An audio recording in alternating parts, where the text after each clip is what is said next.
네, 안녕하세요. 반려묘하고 함께 행복한 생활을 하고 있는 김재영 집사입니다.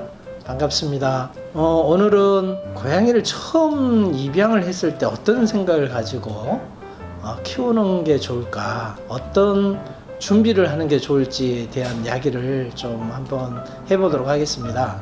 고양이는 사실 공간이 그렇게 넓지 않아도 돼요.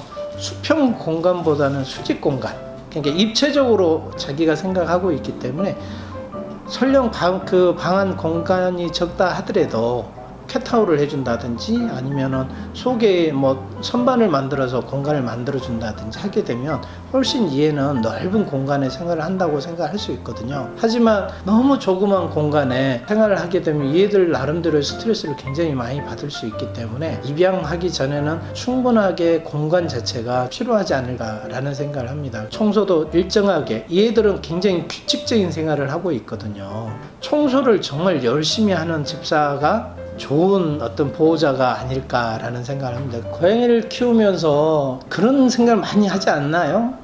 우리 애가 너무 심심하지 않을까, 외롭지 않을까, 혼자 생활을 하면 그래서 둘째를 한번 드릴까라고 고민을 하는 분들이 사실 많아요. 많은 애들이 같이 생활하고 있는 집에서 새로운 애가 입양을 해온다 했을 때는 정말 한 번, 두 번, 10번 이상을 고민하고 데리고 와야지, 영역동물인 고양이가 덜컥 오게 되면 굉장한 스트레스로 인해서 병이 올 수 있기 때문에 한 번쯤은 고민이 할 필요가 있을 것 같아요. 입양을 했을 때 어쩔 수 없이 파양이라든지 잘 키우지 못할 수 있는 상황들이 발생할 수 있거든요. 남자 같은 경우는 군대를 간다든지, 내가 외국에 유학을 간다든지, 시집을 간다든지, 직장의 어떤 문제 때문에 다른 어떤 지방으로 이주를 한다든지, 아니면 집안에 있는 식구들의 어떤 반대, 집안 식구 중에 고양이가 가지고 있는 알러지가 있다든지, 이런 경우에는 그냥 덜컥 얘를 데려왔는데 문제가 발생되면 다음에 이의 행로가 같이 키우지 못하는 문제가 크게 생각되거든요. 내가 어떤 식의 계획을 갖고 있는지, 가족 간에 어떤 충분한 동의가 있어야지 되지. 또 한 가지 부연 설명을, 우리가 잘못 알고 있는 상식 중에 하나가, 임신하는 그 산모는 고양이를 키우면 안 된다 말들을 많이 합니다.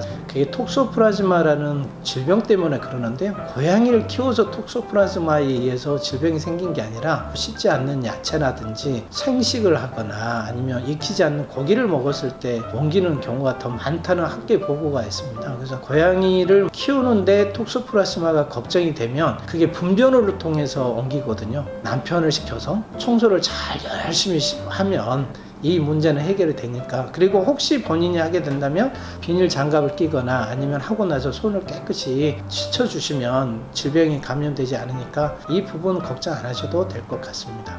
새로운 생명을 집에 들인다는 것은 육아를 하는 거하고 저는 같다고 생각합니다. 고양이를 데려오거나 반려동물을 데려왔을 때 평생을 요람에서 무덤까지 책임을 져야 된다는 생각을 해야 되고, 그 과정에는 충분하게 먹는 것과 질병에 대한 예방접종이라든지 기생충의 구충이라든지 질병을 예방하기 위한 어떤 중성화 수술이라든지 이런 기본적인 건강에 대한 복지를 생각한다면 경제적인 부분이 개입이 안 될 수 없거든요. 돈이 참 예민하죠. 돈이 얼마 들 건지를 생각하고 입양을 하거나 데리고 와야지, 그냥 예쁘고 귀엽고 깜찍해서 들어왔는데 막상 얘가 아프면 굉장히 난감해질 수 있거든요. 일단 경제적인 부분도 한 번쯤은 좀 깊이 고민하고, 가족끼리 어떤 상의, 그 다음에 경제적인 부분, 이 두 가지 입양을 할 때는 반드시 생각해야 될 요소가 아닐까라는 생각합니다.